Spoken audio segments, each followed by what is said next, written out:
Hello everyone, welcome back to Journey with Data. So before beginning, I would like to thank all of those people who have subscribed to the channel. And I promise I will continually work to elevate the knowledge sharing plan. So today, we will be discussing all statistics. And if you are an aspiring data scientist, you should definitely spend some good quality time learning this. I've already charted out the learning path in one of my videos, so I will post the description link below. So let's get started. To learn a new language or a new tool, it's very important that you understand the underlying data, its types and structures properly. This will not only help you code better, but will sharpen your basics. Too much of a blabber, isn't it?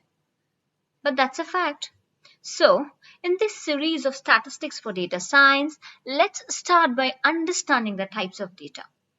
So, the idea is to develop your intuition around statistics and don't worry about the heavy formulas used in statistics. Technology comes to our rescue here. Now, let's discuss about the types of data, which is the first topic. So let's suppose that you are taking an online survey and are asked to fill in certain responses. For example, what's the temperature throughout the day? What's your age, your marital status, your height, weight, and so on. So these kind of variables can be categorized into two parts, either numerical or categorical. And the numerical data can be further segregated into continuous and discrete.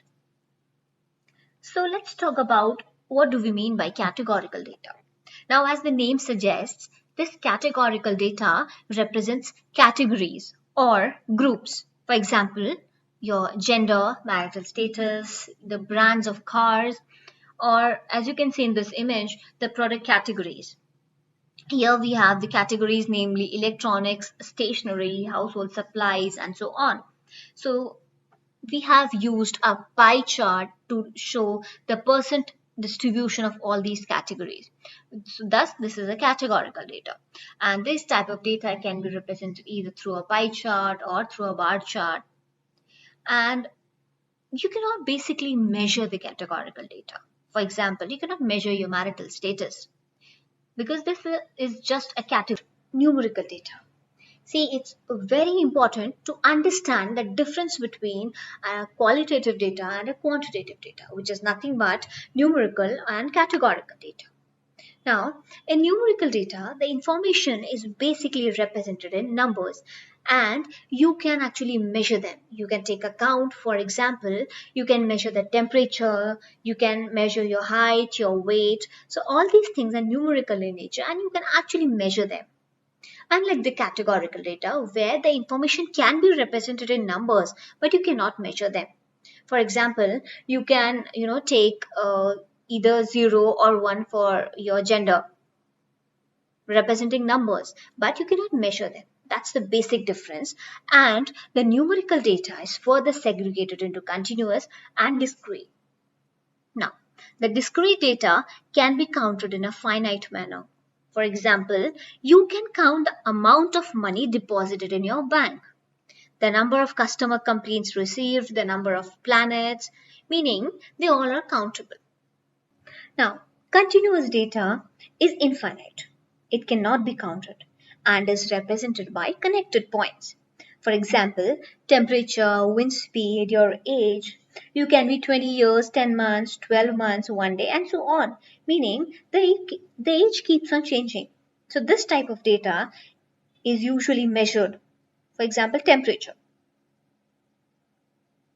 I hope you've got an idea as to what numerical and categorical data is.